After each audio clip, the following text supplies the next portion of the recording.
New Thought Media Network.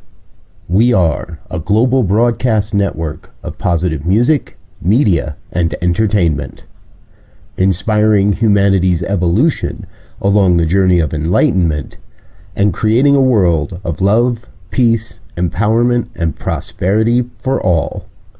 New Thought Media Network. Positively inspiring. Welcome to Ministers Talking a weekly program where Rev BRZ and Rev Z and their guests chat about current affairs, world events, spiritual principles, and any old they want to talk about. Based on the New Thought philosophy and ancient wisdoms, Ministers Talking shares a visionary perspective of the evolving spiral called spiritual living. Join us each week as we explore the emerging paradigm of life on planet Earth and beyond.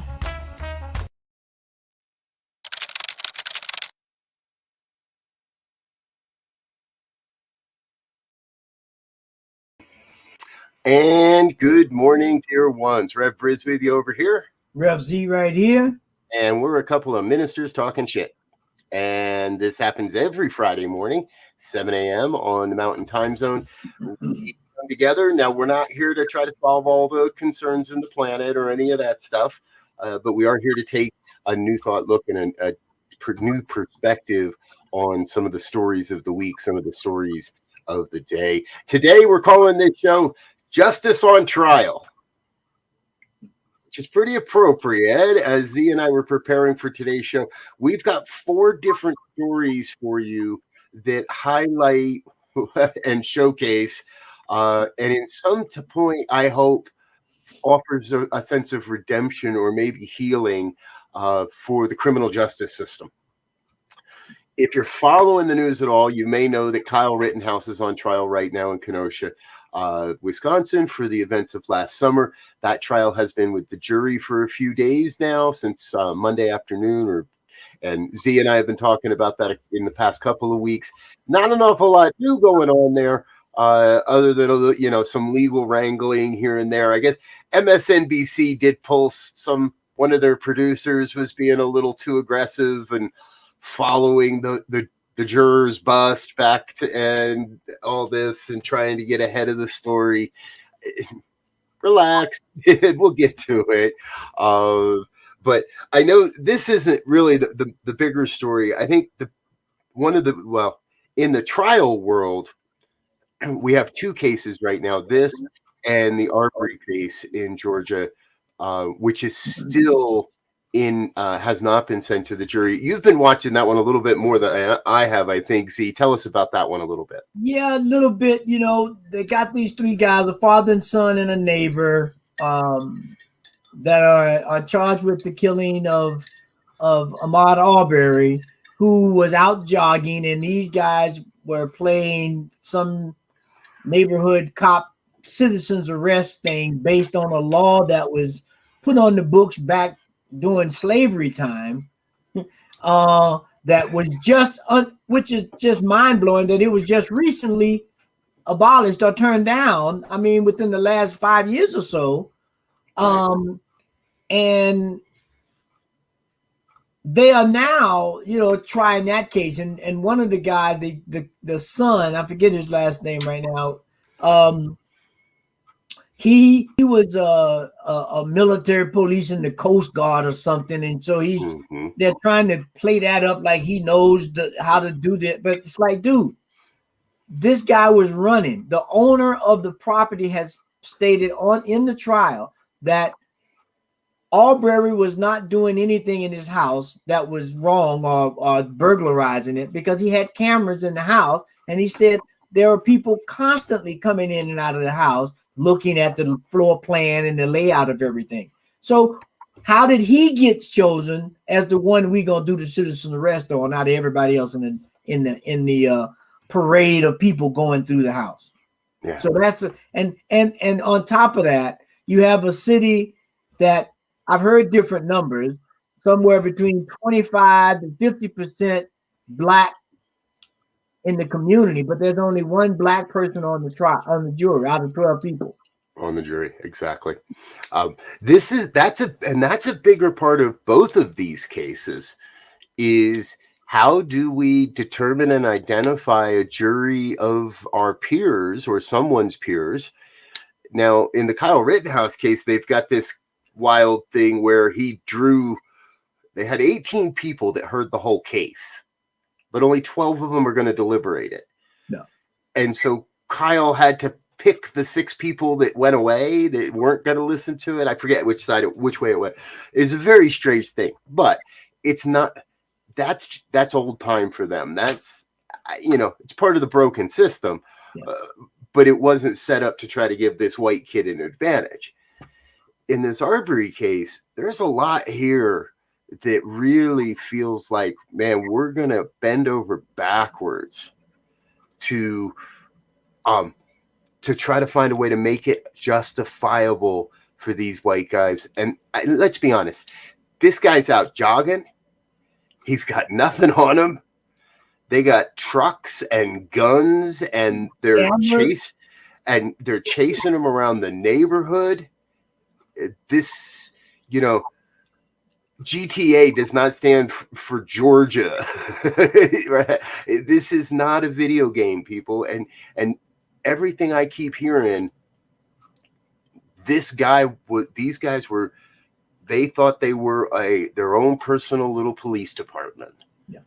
And so let's call a vigilante what it is. These guys sound like vigilantes to me.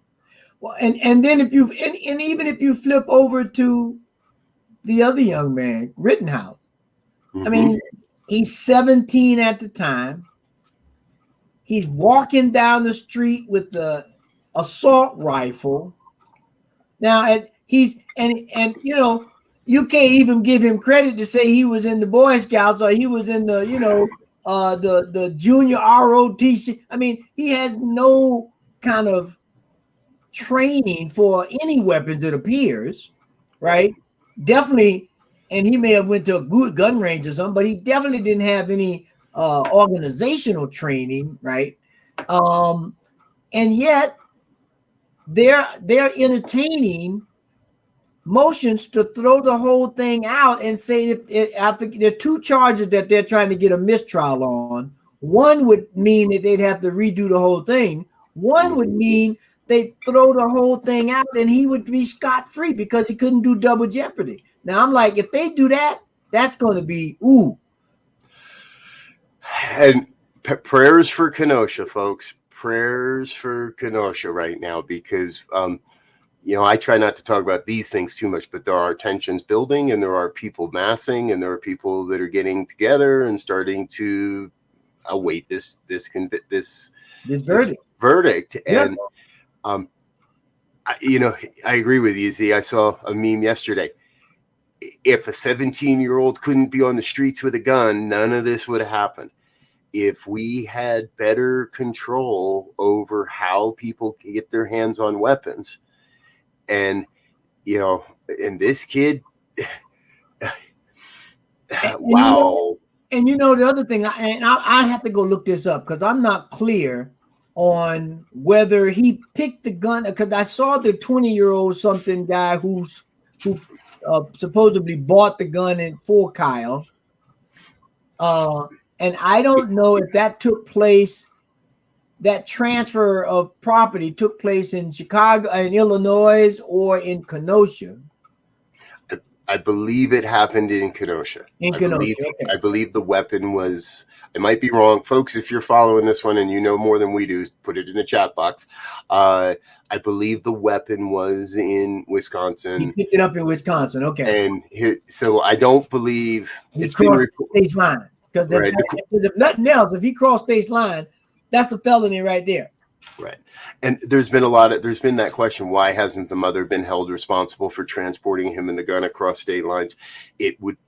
My understanding is that the gun didn't go across state lines, but he did. Yeah. And he did. And it still would be illegal for him to possess that gun on the streets at that time. My opinion, I know they're doing it the other way. They're saying that breaking that law is not enough to send him to jail on everything else. Okay, you make a little mistake, it doesn't mean that you have to pay the full penalty but you made a much bigger mistake following that, young man, and it would appear pretty obvious. And we know from previous cases that justice in that respect is not equal, because there are plenty cases where there's a black kid or brown kid and a white kid who commit the exact relatively same crimes and have relatively the exact same background, and the time or punishment given, if you will, is drastically different. And we're going to get to that in a second, folks, because we got a great story on that side too. But if you do think about it, if three black guys, now excuse some of this language, if three black guys were chasing a white kid through the hood in a Cadillac, firing off rounds, we wouldn't even be having a trial. No. They would have killed those boys on the spot. Yep. If a black man was walking down the street at a KKK rally and accidentally shoots three white guys with an automatic weapon, yeah, there would be no trial. He wouldn't have made it to trial. So Wayne, our good friend Wayne, is saying, America's got some karmic stuff to deal with here when it comes to guns. Absolutely, Wayne, right? We do. We've got a lot of karmic stuff to work through when it comes to firearms in this country. And these two cases are so... We have two. We're going to move a second now because we've got two experiences coming forward this week also that would appear that there is a thread of consciousness within the American psyche that is attempting to do something that's right, that's attempting to make some sort of restitution or in some of these cases, in some of what we've done in the past. So first one we want to talk about is Julius Jones. Now, Julius Jones is the subject of a lot of scrutiny, a lot of misinformation, disinformation, and a lot of public outcry as well. Julius Jones was sentenced to death in the state of Oklahoma for the murder of an Oklahoma businessman in front of his children. What happened is there was a carjacking gone wrong. Two black men were involved with attempting to steal this man's car, and the man was shot, and the man died. And so here's my version of it. The cops get two black men into two separate rooms, and they tell them both, okay, the first one of you that points the finger at the other guy can get it easy, and the other guy's going to die. And one kid pointed his finger at his friend, and his friend is Julius Jones. That other man got 15 years. Julius got life. He got murder, sentenced to death. To execution. He was scheduled to be executed yesterday afternoon at 4:00 Central Time. The governor commuted his sentence just prior to life without the possibility of parole. Z, is this justice? It's a story that has been repeated over and over in the black community and brown community for a very long time. Something happens. Two black guys, two brown guys did it. Three brown. Go get me any three black guys or brown guys that fit this description. And if there's not enough evidence to convict them, we'll make some to convict them. Now, I don't know the facts of this case, whether, these guys did it or not, or whether it was mistaken identity or whatever. Right. I do know there was supposedly some mitigating circumstances that should probably in the beginning had prevented a death sentence, maybe, depending on the evidence and how it was presented and so forth. And I don't know the details, so I can't talk about the justice part of that. But when we look at if you and I were involved in a killing, both of us, if one gets the death, all of us should get the death because we're both there. Now, if I pull the trigger and you don't, okay, there's some mitigating stuff, right? But you know, if we take that story and contrast it, right, with the Malcolm X case that just the two killers got exonerated yesterday. Here's a man in front of his. This is our fourth story of the day, folks. So this is our anchor for us. And so here's a man who is with his family, right? We talked about this guy in his car with his family. Here's a guy in a public place giving a speech. His wife and 5 daughters. One of his 6th daughter is in his wife's womb, gets gunned down in front of his entire family. The FBI and the New York City Police Department covered it up or withheld evidence that could have exonerated Mohammed Aziz and Khalid Islam, who spent 20 plus years in prison. One passed away. Khalid passed away in 2009. Right now, Mohammed Aziz is 83 years old. And now they want to say, well, we're sorry. We're going to exonerate you. And that's great. Let's not be twisted. But look at all of the time that they withheld evidence, that they've locked people up wrong. It's in the information to exonerate these guys. They indicate that the police and the FBI had informants in the Audubon Theater when Malcolm was shot. Now, as far as I understand, when you have an informant and the informant's job, he or she is getting paid to take notice of everything because you got to come and report back. So if they got several informants in the auditorium from 2 different top agencies, somebody should have been able to say real clearly, these 2 guys are not the ones. But that was not the case. And if I'm correct, the man who did pull the trigger did admit to pulling the trigger and did say, no, they had nothing to do with it. Yes. I don't know who. I guess they were all part of the same organization, but there was an acquaintance, but he was very adamant. No, they were not part of this. Right. And folks, if I got arrested for something and there's 2 guys standing next to me and they're both white, and I said, nah, officer, they got nothing to do with it. Cop's going to say, okay, take me to jail. Black guy says, no, they got nothing to do with it. Yeah, that's good. We're taking all of your asses to jail. Exactly. And so, because you guys are all alike to me. I'm sure some dumbass cop said that. This points back to that. There's the well-known program that was sponsored by Hoover called Cohen Protel, which took place between 1956 and all the way up to 71, where, as the story goes, he felt that there was going to be a black messiah. And so his thing was, we are going to put tabs on any black leader that seems to be prominent and can galvanize people. So we know about his tracking Dr. King. We knew now, but we now know for sure that they were tracking Malcolm. We just saw the movie that came out with Fred Hampton, a Black Panther leader in Chicago, 23 years old. They gunned him down. 23. Right.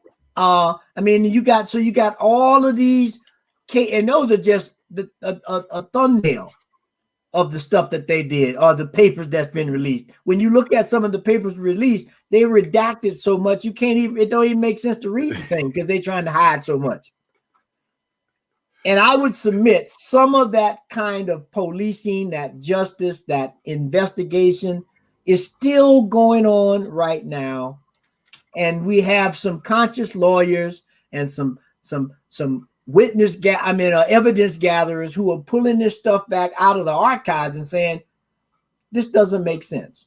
We need to let these people go, or reduce their sentence, or whatever it is. And so to flip back to the other two stories that we started with Arbery and Rittenhouse, those cases are being watched very clearly now, even more given the information of these two cases about how this is going to go down. So, you know, they need to get this right.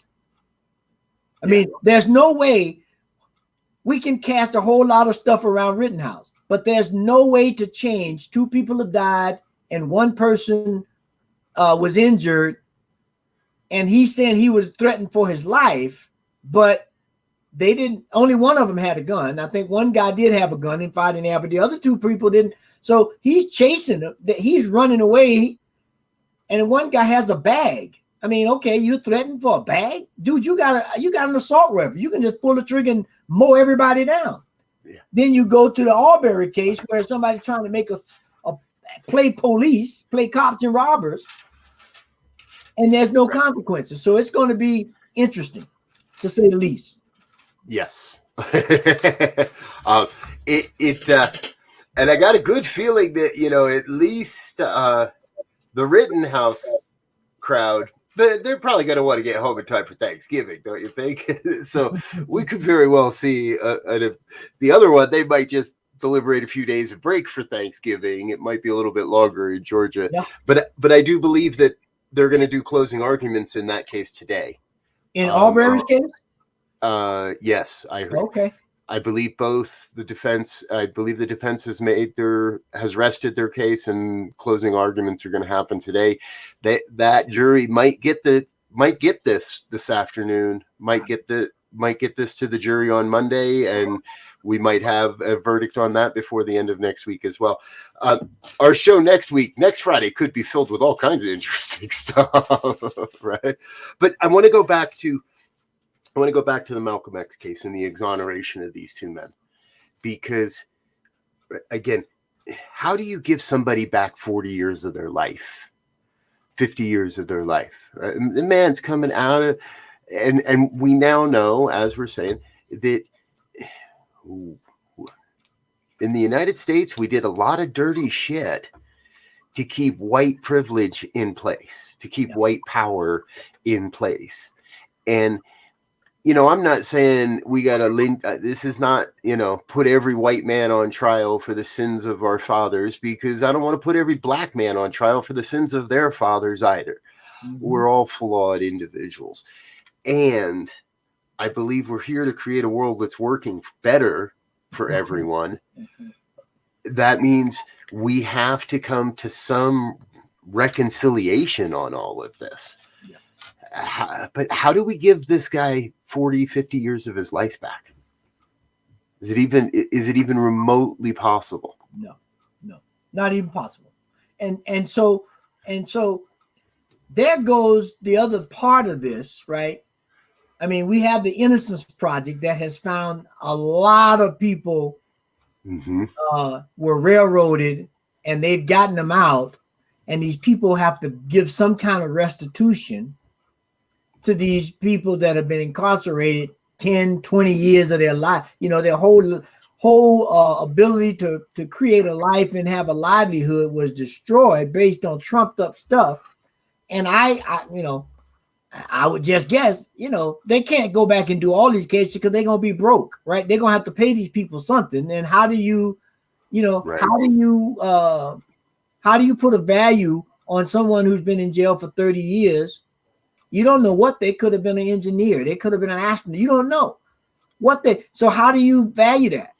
You know, right. and how do you put a price tag? And so I'm sure a lot of these cases are like that. And then, you know, when you go, the other part of it is, like in this case, I was reading with Malcolm, you know, they can't go back and try to retry anything because all of the original witnesses and people have passed away.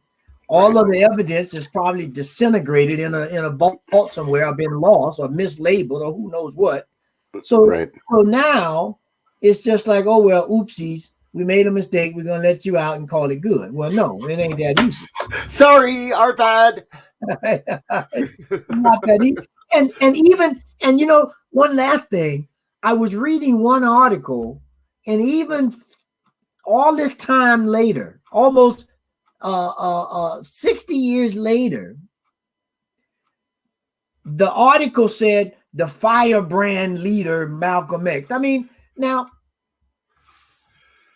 still trying to cast disparity on Malcolm with these labels that are insinuatory and causes people to be, those are rabble-rousing words. Why would you do that? Right. Yeah. White supremacy, folks. It's alive and well in America. Okay. And I'm going to give some people just a little bit of the benefit of the doubt, if you will, with me. Because it can be hard to change 30 or 40 or 50 years of languaging.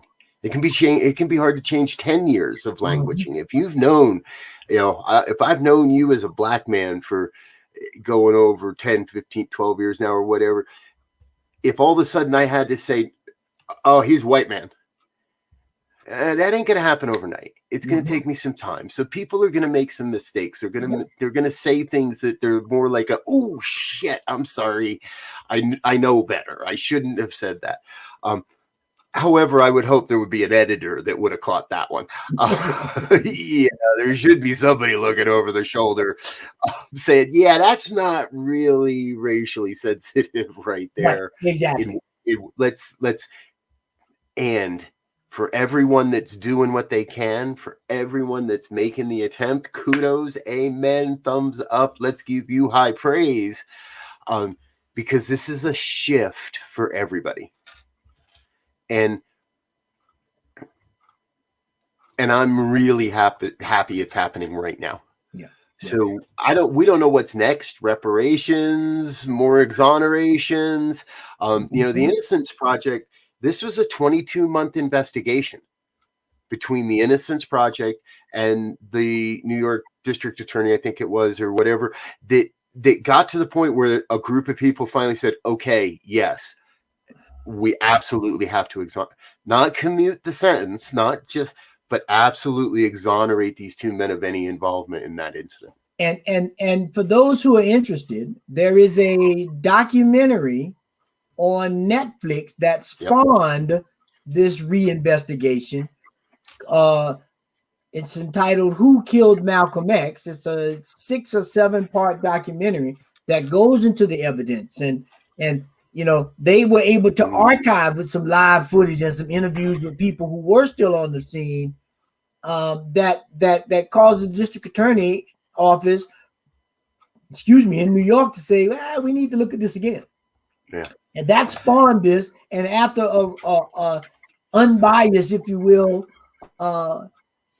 investigation, the results is we have to exonerate these guys because it's just too much going on here. I don't want to discount the good work that a lot of great cops and a lot of great investigators and a lot of great people in our justice system do every day. But it seems like more and more and more, the real work's being done by filmmakers at Netflix. Yeah. I truly have learned more in the past 2 years about some of the horrendous things white America did to Black Americans because of Netflix. Yeah. Because of film and let's not give Netflix the credit, right? They're making money off that and putting it out there, but it's the filmmakers and it's the people that are willing to dig in deeper and say, this wasn't right. And I know I can't change what happened to these guys, but I might be able to help them live a little bit better of a life for what they got left. Yep. Or in this case, one gentleman who had, because the other one did pass away while he was in court. Well, they were both released from prison in the 80s. In the 80s, exactly. Khalil passed away in 2009. Right. I put it on a group post when I shared that story yesterday. It feels like a good day, perhaps a bit bittersweet, but still a good day. Still a good day. And it's a good day in America, folks. It's Friday morning on the New Thought Media Network, and we've we just about run out of time. As Z said, we have not effectively made 15 cents into $1, but we're going to go try that for a little while after this. Yeah. Before we go, Z, any final thoughts? Hey, it would be stand true to the truth of the evidence and look for the things that are not so obvious to help us expand our vision, because we know there's always more than meets the eye. Absolutely. Folks, if you'd like to be a part of the conversation, send us an email, ministertalk@ntmedia.org. Leave a comment. If you have a subject you'd like us to cover, or you have a guest that you'd like us to have on, please let us know. And do remember, New Thought Media Network is fully supported by the donations of viewers and listeners like you. If you'd like to be a part of the financial support that makes all this happen, you can head over to ntmedia.org and click on the donate button. I'm Rev Z. No, you're Rev Z. I'm Rev Z. You're Rev BRZ. And we're a couple of ministers talking shit. We'll be back next week. Until then, peace. Where's my film?